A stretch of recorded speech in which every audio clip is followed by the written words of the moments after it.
Last week we were talking specifically about Cana. So just back up a little bit. What we're considering is this period of time in Jesus' ministry when he is preaching in and around the Sea of Galilee in the north of Israel. Last week, you might remember, we began our class by showing a 6-minute video, which was really drone footage of the northern part of Israel. And the reason I wanted to show this is because when we look at maps of Israel, I think we tend to view these things in a two-dimensional plane. We see the Sea of Galilee, we see the towns surrounding it, and we don't really understand the topography of the land. And by looking at that video last week, it was my hope that we'd be able to see just how varied the land was, and in particular, how mountainous it was, and how in between these mountains were these deep ravines and ridges that made it very difficult, you can imagine, for one that lived in that area to get around. You were either going up or you were going down. And it wasn't until you sort of moved to the north side of the Sea of Galilee that things sort of flattened out a little bit.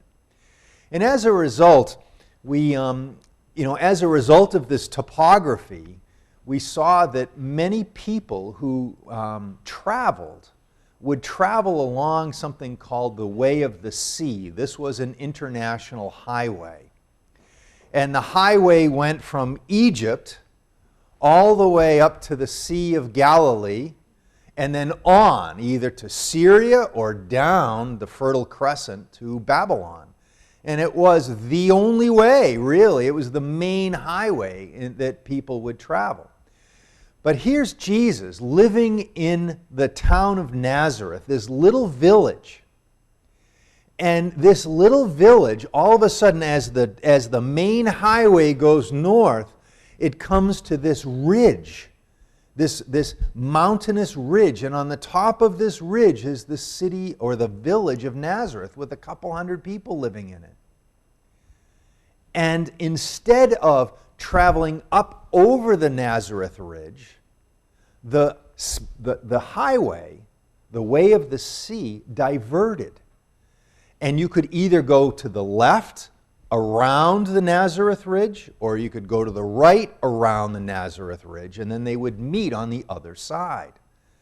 And as a result, here is Jesus, grown up in Nazareth, and he realizes that if his goal is to preach the coming kingdom of God and to get that message out to as many people as possible, it's going to be difficult for him to do that if he's stationed on the top of this hill. Who's going up to the top of that hill? Not many people. And as a result, we're told that Jesus moved. He moved from Nazareth to Capernaum. Capernaum now was on that flat section of land to the north of the Sea of Galilee, and it's here that Jesus made his way. Made his headquarters, if you will. And it's here that the Word of God, the promise of the coming kingdom, began to go out. And so I've asked Phil to put on the screen here a picture that sort of shows how the Sea of Galilee is in this bowl. Remember, we're trying to understand the topography of the land. And when you take a look at this, you can see the hills that come up on the sides of the Sea of Galilee. And the Galilee Sea now sits 700 feet below sea level. So in order to, walk out further away from the Sea of Galilee, you are always climbing. And so what we see in this section here is Capernaum. We've got Bethsaida a little bit further to the east, and we've got Chorazin up there in the north. And some people, some scholars, refer to this as the Jesus Triangle. It was in this sort of three-section area that so many of Jesus' miracles and teachings took place. And what I hope to do today is to continue our discussion about Jesus preaching in this Galilee area. And so we talked last week really about Jesus' desire to move and his decision to move from Nazareth to Capernaum, partly because of the ability to, from a practical standpoint, get the message out, but also because it was a way in which Isaiah's prophecy could be fulfilled. Do you remember we looked at that last week? So if you want to just review it, we can turn to Matthew chapter 4. And in Matthew chapter 4, there's an interesting passage there where only Matthew makes this reference point among the gospel writers. And he talks about how Jesus' move was really specifically to fulfill prophecy. See if I can find it. Matthew chapter 4, verse 12. And it says that when Jesus had heard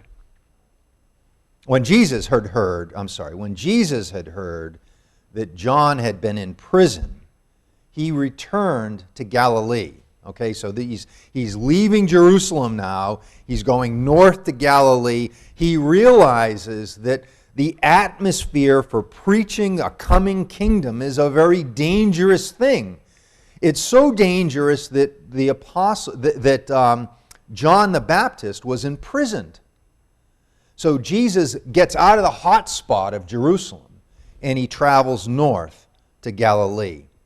And it says in verse 13, leaving Nazareth, he went and lived in Capernaum, which was by the lake in the area of Zebulun and Naphtali, to fulfill what was said through the prophet Isaiah. In our Wednesday night class, Brother Jim, I thought, brought out this fact that Nazareth was such a tiny town that it was not even included in the list of the cities and villages that were allotted to the different tribes in the Old Testament. So Naphtali and Zebulun, when you read about Naphtali, Nazareth isn't listed there. It's not listed as one of the towns. Jim brought that out. What archaeologists suggest is the reason is because not only was it so tiny, but it probably hadn't even been established as a village at the point in time when the land was given.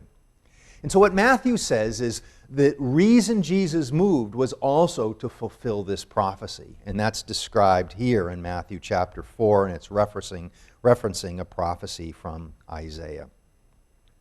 Now, as we think about Capernaum, I want us to also think about the land of Cana, or the town of Cana, because that's what we focused primarily on last week. We talked about the miracle that Jesus performed in Cana when he turned the water into wine. This was his first recorded miracle. And my suggestion was that these big jugs of water were not for cleaning, were not for anything except the purification rites. And when Jesus turned the water into wine, he wasn't turning the whole jug of water into wine. It was as though each time his disciples would ladle out water and pour it into a goblet, then it turned to wine. And I suggest that that's what happened because it seems to me that no one but the disciples of Jesus recognized a miracle was taking place at the time. Jesus wasn't performing this miracle to bring glory on himself. That was one of the temptations he had to avoid in the wilderness in that same chapter. The reason Jesus was performing the miracle quietly was so that his disciples, those who he had just called, would learn to have faith in him. It was done for their benefit, not Jesus' benefit. That took place in Cana, which is just north of Nazareth. We're not talking about Capernaum not yet.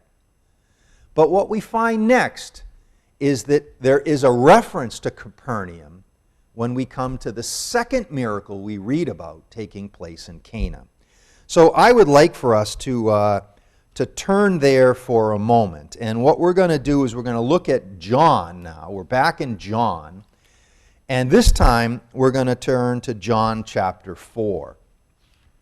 So what's happened in the intervening period is first Jesus performs the miracle of turning the water into wine in Cana. And then he travels south from the Galilee region back down to Jerusalem, presumably because there were some of the pilgrimage festivals that were taking place at the time. Jesus goes down to Jerusalem, and after his visit there, he heads back north. And so we're going to pick up the story after Jesus returns from his trip to Jerusalem. And it's in John chapter 4 that we're going to turn to verse 43. It says, after 2 days, he left for Galilee.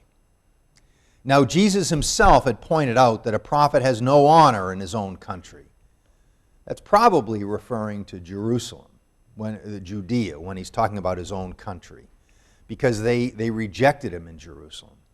Verse 45, when he arrived in Galilee, it says the Galileans welcomed him. They had seen all that he had done in Jerusalem at the Passover feast. So again, Jesus had left. He'd traveled south to Jerusalem for the Passover, one of the pilgrimage festivals. He didn't go alone. Many from Galilee went as well because it was required of them to go to Jerusalem for these festivals. So Jesus is there. He's performing these miracles in Jerusalem. Many of those in Galilee see the miracles. And when Jesus goes back, word has already spread among the Galileans that Jesus is a man who's performing miracles. And so verse 45 says that the Galileans welcomed him, and they had seen all that he had done in Jerusalem at the Passover feast, for they had also been there. Verse 46, once more he visited Cana in Galilee. So Cana, you'll remember, is one of these towns that's in that western side of the sea. It's in that mountainous, hilly area. You've got Nazareth, Sepphoris, and Cana. And so once more he visited Cana. It's maybe 8 miles probably from Nazareth, where Jesus grew up. And there was a certain royal official whose son lay sick in Capernaum. And what I'm trying to do now is I'm trying to draw this connection between Cana in Galilee and Capernaum. What we're thinking about is how is it and why is it that Jesus moved from Nazareth to Capernaum? We've talked about 2 reasons already. The first was to fulfill prophecy. The second was a practical reason. It was a good place because of the way that the highway went through Capernaum for Jesus to get his message out. But there's a third reason here. And the third reason has to do with the fact that Herod had an official who approached Jesus because he had heard that this man Jesus was a miracle worker. So again, verse 46. Once more he visited Cana in Galilee, where he had turned the water into wine, and there was a certain royal official whose son lay sick at Capernaum. When this man heard that Jesus had arrived in Galilee from Judea, he'd come back from Jerusalem, he went to him and begged him to come and heal his son, who was close to death. Now, this is an important thing, brothers and sisters. This is an official in Herod's court. And he has come to Jesus to request a healing of his son. And Jesus hears this and responds positively. The fact that you've got, again, we want to think about the political atmosphere at the time. Herods have been horrible to the Jews in many ways. It was Herod the Great who slaughtered all of the firstborn children in that area. It was the Herods who went into the town of Sepphoris, 4 miles north of where Jesus grew up, and burned the town and sent off many into slavery and rounded up those who had fled and crucified them on the roads, so that the people in that area would not only see these men hanging and dying, but would smell their rotting corpses as they left their bodies on those crucifixion poles, as a warning to anybody who would go against the Herods. And so what we see here is an official from Herod coming to Jesus asking for a favor. When you understand the political background, it's a remarkable thing that we're reading about right here. And here's how Jesus responds. Verse 48, unless you see miraculous signs and wonders, Jesus told him, you'll never believe. And the royal official said, Sir, you can imagine him begging, please, come down before my child dies. Jesus replied, you may go, your son will live. And the man took Jesus at his word and departed. While he was still on the way, his servants met him with the news that his boy was living. And when he inquired as to the time when his son got better, they said to him, the fever left him yesterday at the 7th hour. And then the father realized that this was the exact time at which Jesus had said to him, your son will live. So how was it that this man, this Herodian official, came to Jesus and not only asked Jesus to heal his son, but had the faith? Does a Herodian servant have faith?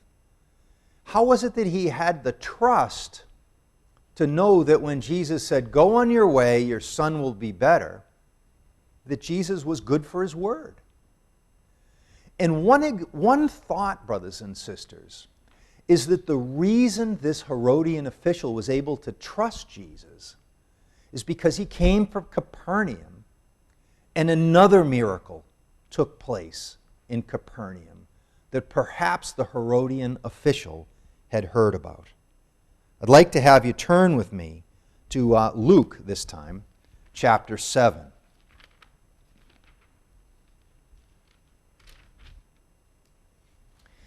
What we're talking about now is not an official in Herod's court. Now what we're talking about is a soldier in the Roman army. Again, think of the political background here. You've got these soldiers at every instance. The soldiers in Capernaum, which is what we're going to be reading about now, were in that city, in that town, for one purpose, and one purpose only. The reason the Roman soldiers were there was to provide protection and strength and muscle, if you will, to back up the demands of the tax collectors. It's one thing for a tax collector to come out and say to a farmer or a fisherman, you owe me taxes for this catch of fish that you've just hauled in from the sea. Because who owns the sea? The sea, according to the Romans, was owned by Herod. If you're taking fish from the sea, you must pay taxes. And you can imagine these burly fishermen who have been spending their lives hauling nets and dragging up fish full of, nets full of fish. The strength that they have, you can imagine that they might say at some point in time to the tax collector, get lost. And that's why we have the centurion and his army there to back them up, to give them muscle.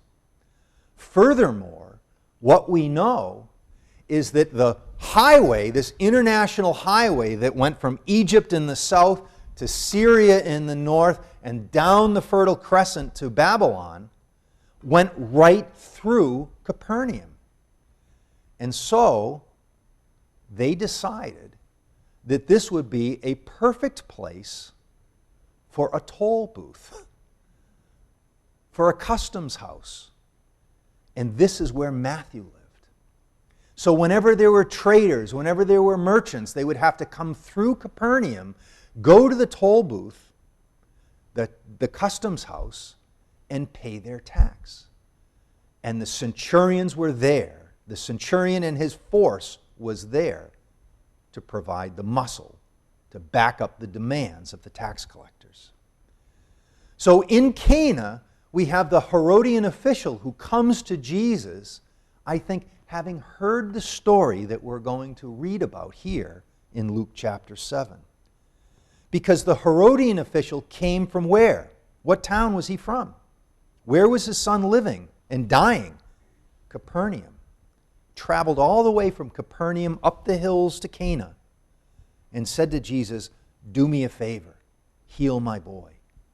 He had the trust in Jesus because the same thing happened earlier, this time not to a Herodian official, but to a Roman soldier.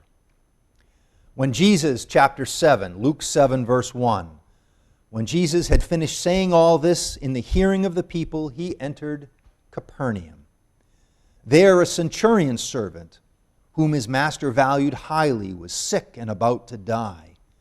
And the centurion heard of Jesus and sent some elders of the Jews to him, asking him to come and heal his servant.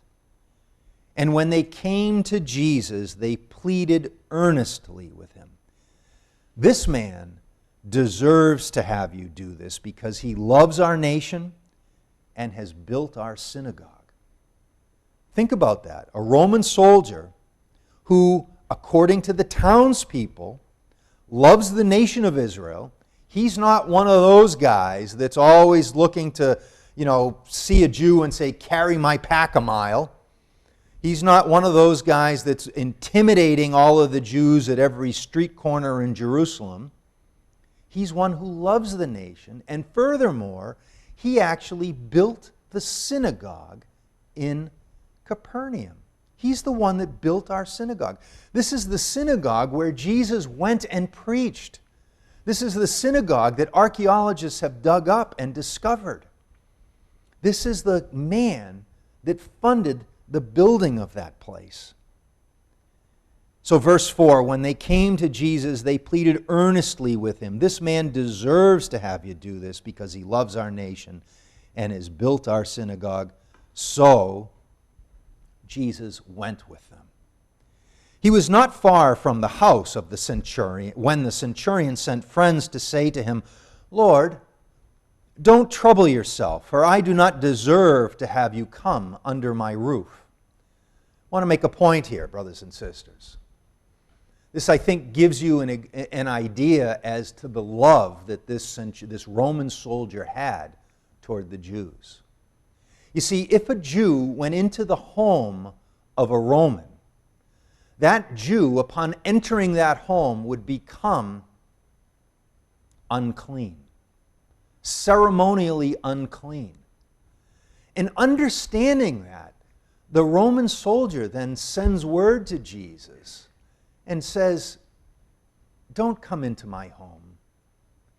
And he, under the guise of, "I don't deserve to have you under my house, under my roof." But I think the reality is the centurion is acknowledging that if Jesus went into his home, Jesus would become ceremonially impure. I think it shows the kindness of this man.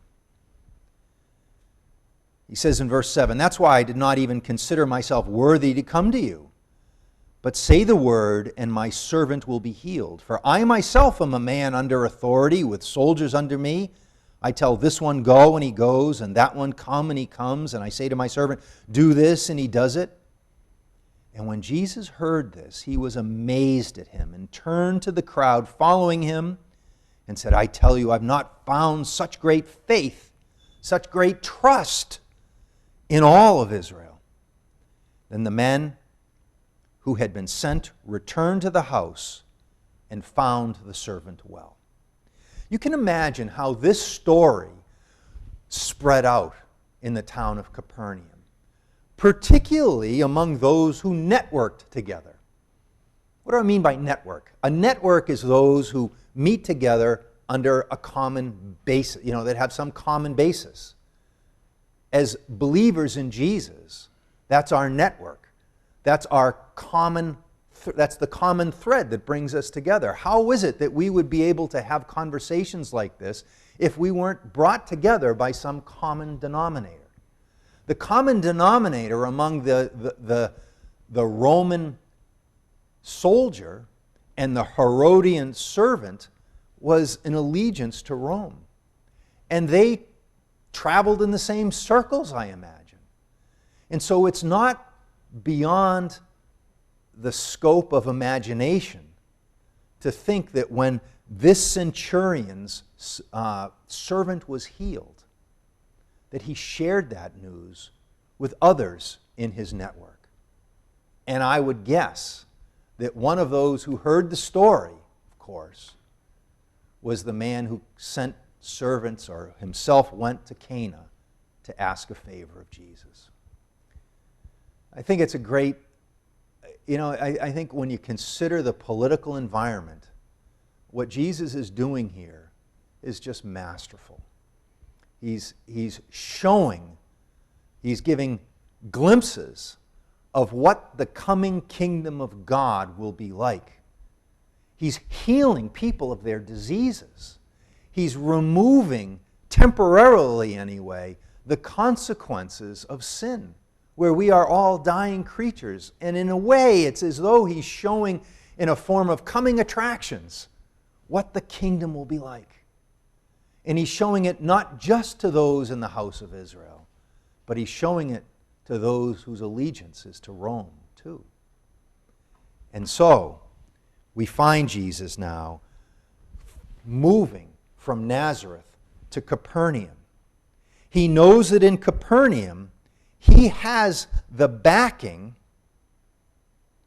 of a Roman soldier, the centurion, and he has the backing of the Herodian official. And this gives Jesus, I think, some space in which he can feel confident in sharing his message, in spreading the message of the coming kingdom. Because in Jerusalem, when John the Baptist was talking about this, John was imprisoned. Herod felt a threat because of this and imprisoned John. Now Jesus has friends in high places. Obviously, he has his Father in heaven. But from a political standpoint, while he's preaching in Capernaum, he has friends there. And I think that's that's the third reason why we might say that Jesus made his home base in Capernaum. When we think of Capernaum and the surrounding towns, that vicinity that we showed on the map, we've got this Jesus triangle. We've got Bethsaida. Anybody know what Bethsaida means? I learned that this week. We know that Beth means house. Fish. Yeah. Who said that? Jim Sullivan. Way to go, Jim. So we've got the house of fish right there on the shores of the Sea of Galilee. The sea, by the way, ain't a sea, right? We'd call it a lake. It's probably about the size of the Quabbin Reservoir. Not huge, but big enough. From an ancient standpoint, when you see a body of water that size, they viewed it as a sea. So we've got the Sea of Galilee. And it's here in this area where Jesus did more miracles, where he provided more of his teachings that have been recorded for us than any other place in all of Israel. Here Jesus chose many of his disciples. Peter and Andrew were from this area. John, James, and the sons of Zebedee, the sons of thunder, were called from this area. Matthew was called from this area. Turn with me to Mark chapter 2. Here in Mark chapter 2, we'll read about the calling of Levi, or Matthew, and we'll pick it up in Mark chapter 2, verse 13. It says, once again, Jesus went out beside the lake. This is the Sea of Galilee. And a large crowd came to him, and he began to teach them. As he walked along, he saw Levi, son of Alphaeus, sitting at the tax collector's booth. What's the King James use there for an expression? The receipt of customs. This, brothers and sisters, is the point I was trying to bring out earlier. Capernaum was on the international highway. It was the way that you traveled from Egypt to Syria, down the crescent, the Fertile Crescent to Babylon. It was there that they had the receipt of customs. It was there that they would say, oh, you're bringing goods from Egypt. We'll take some of that, please. Matthew was there at the receipt of customs. Follow me, Jesus said, and Levi got up and followed him.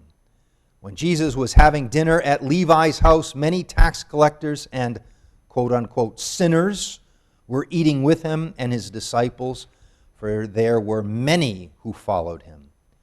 When the teachers of the law, who were Pharisees, saw him eating with the sinners and tax collectors, they asked his disciples, why does he eat with tax collectors and sinners? Well, perhaps one of the reasons he did so was to garner their favor, so that his preaching methods, his preaching efforts, I should say, would go out unhindered from this place. So here we are in Capernaum. He did many of his miracles there. He called his disciples from there. Jesus often stayed, we're told, in Peter's house, and he preached in the synagogue that was built there by the centurion. So let's flip over to Luke chapter 7. And Luke chapter 7, verse 5 gives us a little bit more insight into this. Again, this is the story of the centurion. And I just want to draw our attention to verse 5, which we looked at before, where it says, he loves our nation and has built our synagogue. And so Jesus preached in that very place. So that's a little bit of background on Capernaum. Any questions or anything that you guys would like to add at this point? Sandy? Sandy asked the question, was it 2 days of travel? No, I think that this period of time encompasses a number of days, San. There was a reference there of 2 days, and I think it was 2 days after he was in Jerusalem, perhaps? Can't remember. Anybody clarify that? Okay. Rich. Steve, you brought out about the fact that when the Jews went into a home of a Roman, they became ritually unclean. Yeah. And that I didn't realize that before, so I thank you for that. Yeah. The connection is made then that's one of the things that really got up like the backsides of the Romans and the Greeks particularly, because they perceived the Jews as thinking that they were elite. In other words, they were so much better than everybody else. And particularly the Greeks that were living in Israel at the time, a lot of times went out of their way to cause these problems with the Jews, like sacrificing chickens or something like that outside of the synagogue. Just kind of, there was all these little clashes that went on because the Greeks and the Romans looked at the Jews and said, who are you guys? What if you come into my house, you're unclean? What are you talking about? So, there was some cultural stuff that, just caused a lot of friction.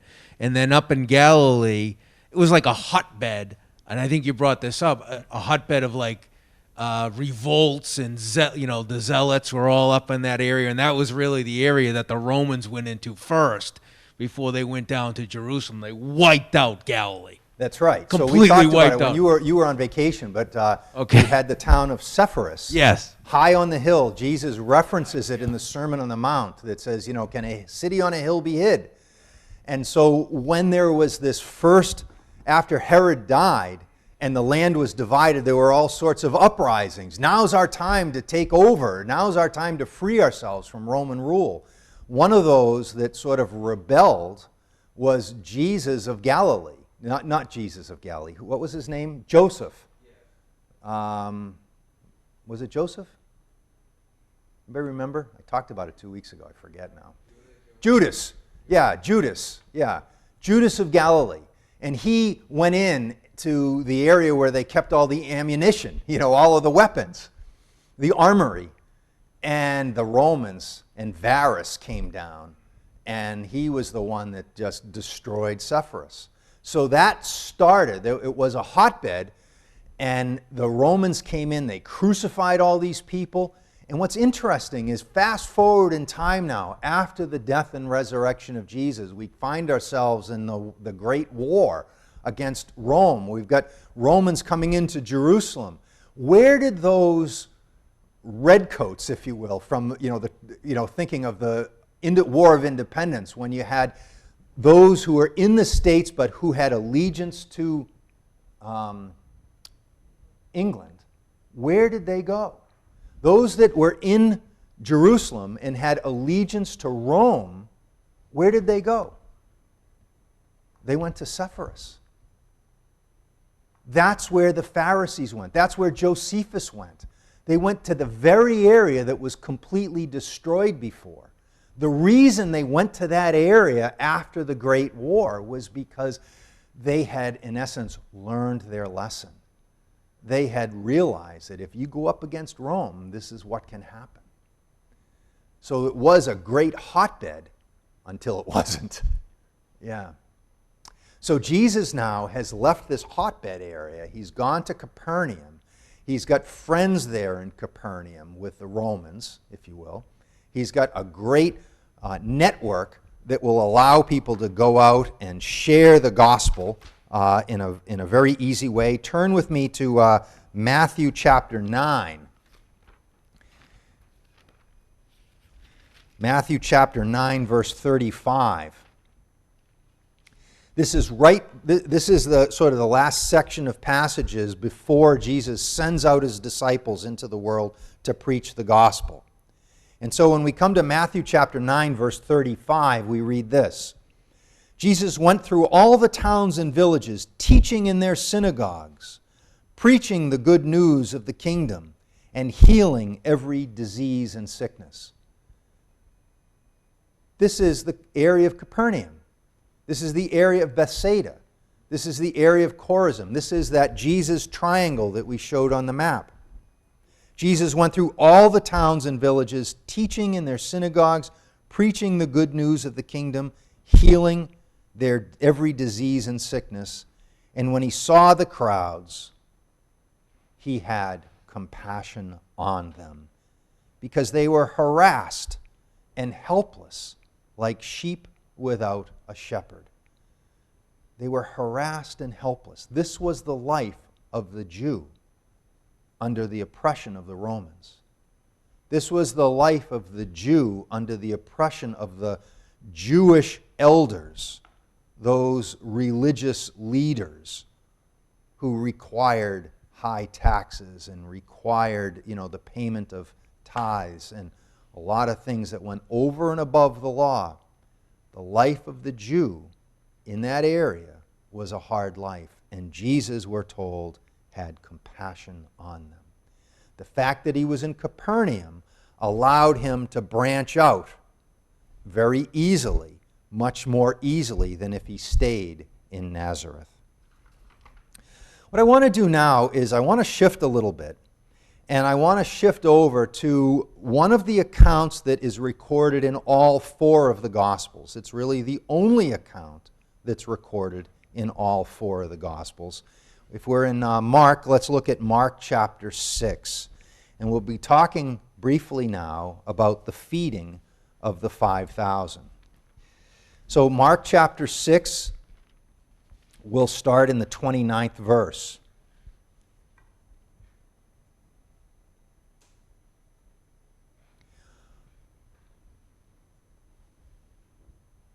This 29th verse summarizes what has just been recorded for us about John the Baptist. John the Baptist had been imprisoned because Herod was intimidated by his teachings. Then, as we know, John the Baptist was beheaded. Verse 29 says, "On hearing of this, John's disciples came and took his body and laid it in a tomb." Verse 30, "The apostles gathered around Jesus and reported to him all that had been done and taught." Stop for a minute and think. The apostles that were following Jesus were friends of John. They spent time with him. They knew him. They loved him. And they've just heard that John has been killed. And they desire to spend some quiet time with Jesus. Time of mourning, time in which they can comfort each other. And it didn't happen. Verse 31. Verse 30 tells us the apostles gathered with Jesus to tell him everything that had happened. Then, because so many people were coming and going, they did not even have a chance to eat. And Jesus said to them, "Come with me by yourselves to a quiet place to get some rest." The crowds have heard about these miracles. They're descending on Jesus. They're overwhelming him. His apostles are there with him, desiring for comfort, desiring to mourn about their friend. And they can't even get away enough to eat. And so out of compassion, Jesus says to them, "Come with me by yourselves. Sneak away so that we can find a quiet place to get some rest. So that we can find a quiet place to mourn." So they went away by themselves in a boat to a solitary place. See, the thing about a boat is it only fits so many people, right, Jack? You know, you might have everybody say, "Hey, let's go for a boat ride." Well, only a certain number are going to fit on there. And they go out onto the lake and the crowds, but what about me? And so that's how they get away. And where are they heading toward? The city of comfort, Capernaum. Capernaum means the city of comfort. And so they're on their way across the lake. So they went away by themselves in a boat to a solitary place. But many who saw them leaving recognized them and ran on foot from all the towns and got there ahead of them. Can you imagine? So they're going across this lake that's 7 miles wide. The crowds realize they're leaving, and so they start going town to town across the north of the sea, and within each town, they're saying, "Come with us. Jesus is coming, the miracle worker." And the crowds are getting bigger and bigger and bigger.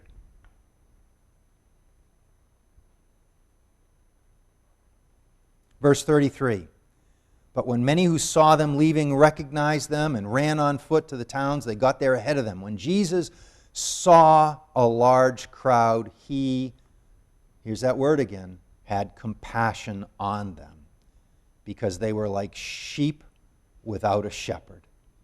So he began to teach them many things. By this time it was late in the day, so his disciples came to him. And this is a remote place, they said. It's already very late. Send the people away so they can go to the surrounding countryside and villages and buy themselves something to eat. But Jesus answered, "You give them something to eat." What? There's 5,000 people here. I think what Jesus was saying is, look, you're from the area. You know, you grew up here. You know where to go get food. Go get some food. They said to him, that would take 8 months of a man's wages. Are we to go and spend that much on bread and give it to them? How many loaves do you have? When they found out, they said 5 and 2 fish, and Jesus directed them and had all the people sit down in groups on the green grass. And so we know the story, brothers and sisters.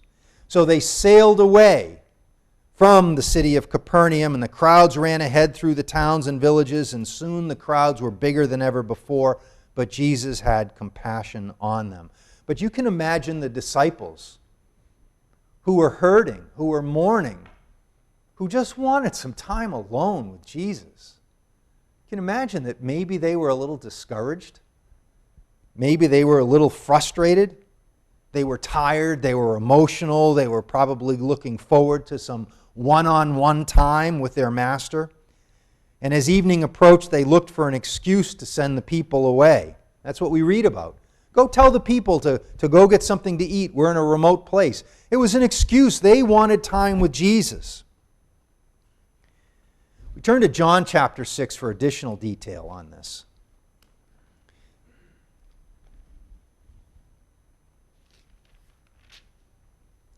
Jesus feeds the people, we're told.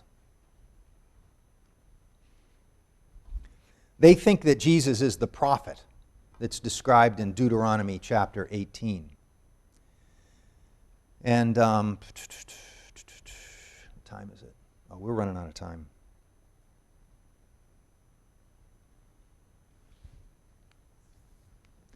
It says in chapter 6, verse 14, after the people saw the miraculous sign that Jesus did, they began to say, surely this is the prophet.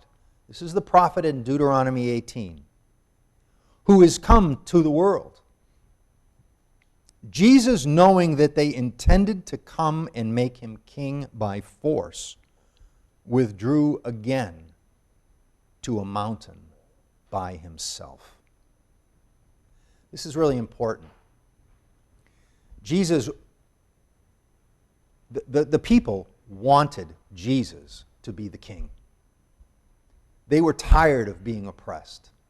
They heard the message of the coming kingdom, and they were like, we're all in, right now. And they intended to make Jesus king, even if they had to force him to be king. And so Jesus retreated to a mountain by himself. We saw the video last week of what those mountains looked like. If you wanted to be by yourself, you could ascend a mountain and you could leave the crowds behind the same way that you could go out into the sea and leave the crowds behind. When we turn over to Mark, and we're going to end here in Mark once again. There's a fascinating verse in Mark that talks about how Jesus responded. Mark chapter 6, verse 45 says, immediately Jesus made his disciples get into the boat and go on ahead of him to Bethsaida. Immediately. So the people came to make Jesus king, even if they had to do it by force. The disciples were probably like, okay, we're all in. Yeah, that sounds good to me. And Jesus wanted to remove the temptation. And he says, get in the boat and go. Immediately, Jesus made the disciples get in the boat, is what Matthew 14 says. He made them get in the boat. I've been told, I've read that word made, the Greek word that's translated made, is sometimes translated as compelled by force. Get in the boat. Go. And so we'll leave it here, brothers and sisters. The crowds, the popularity of Jesus is at its zenith. Jesus' popularity is greater than ever before. Crowds from all over the land, all over the north part of Galilee are coming to him to hear his message, to see his miracles. Next week, we're going to talk about how things change. And we'll talk about Jesus preaching after he begins to deliver this message that is said by his hearers to be a hard one. This is where Jesus is talking about, unless you eat my flesh and drink my blood. They were like, what? So we'll leave it there right now, and we'll pick up next week, God willing.